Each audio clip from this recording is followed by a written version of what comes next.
ಭಗವದ್ಗೀತೆ ಅಧ್ಯಾಯ 17 ಶ್ರದ್ಧಾತ್ರಯ ವಿಭಾಗ ಯೋಗ ಶ್ಲೋಕ 7 ಆಹಾರಸ್ತ್ವಪಿ ಸರ್ವಸ್ಯ ತ್ರಿವಿಧೋ ಭವತಿ ಪ್ರಿಯಃ ಯಜ್ಞಸ್ತಪಸ್ತಥಾ ದಾನಂ ತೇಷಾಂ ಭೇದಮಿಮಂ ಶೃಣು.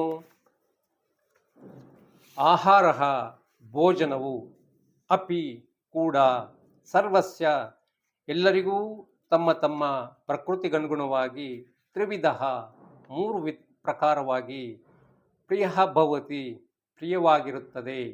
ತು ಮತ್ತು ತಥಾ ಹಾಗೆಯೇ ಯಜ್ಞ ಯಜ್ಞವು ತಪಃ ತಪಸ್ಸು ಮತ್ತು ದಾನಂ ದಾನವೂ ಸಹ ಮೂರು ಮೂರು ಪ್ರಕಾರದ್ದಾಗಿರುತ್ತವೆ.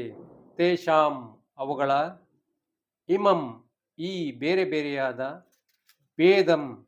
ಭೇದವನ್ನು ನೀನು ನನ್ನಿಂದ ಶೃಣು ಕೇಳು. ಭೋಜನವೂ ಕೂಡ ಎಲ್ಲರಿಗೂ ತಮ್ಮ ತಮ್ಮ ಪ್ರಕೃತಿಗೆ ಅನುಗುಣವಾಗಿ ಮೂರು ಪ್ರಕಾರವಾಗಿ ಪ್ರಿಯವಾಗುತ್ತದೆ ಮತ್ತು ಹಾಗೆಯೇ ಯಜ್ಞ ತಪಸ್ಸು ಮತ್ತು ದಾನವೂ ಸಹ ಮೂರು ಮೂರು ಪ್ರಕಾರದಿಂದಿರುತ್ತವೆ. ಅವುಗಳ ಈ ಬೇರೆ ಬೇರೆಯಾದ ಭೇದವನ್ನು ನೀನು ನನ್ನಿಂದ ಕೇಳು.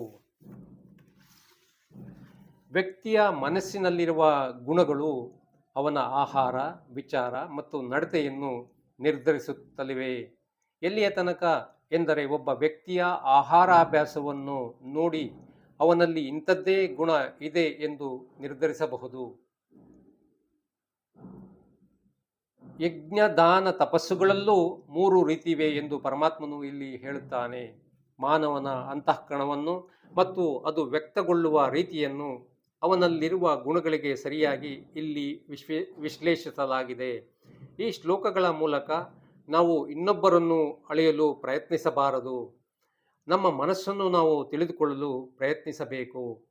ನಾವು ಎಲ್ಲಿ ತಪ್ಪಿಬಿದ್ದಿದ್ದೇವೆ ಎಂಬುದನ್ನು ತಿಳಿದು ನಮ್ಮನ್ನು ನಾವು ತಿದ್ದಿಕೊಳ್ಳಲು ಪ್ರಯತ್ನಿಸೋಣ.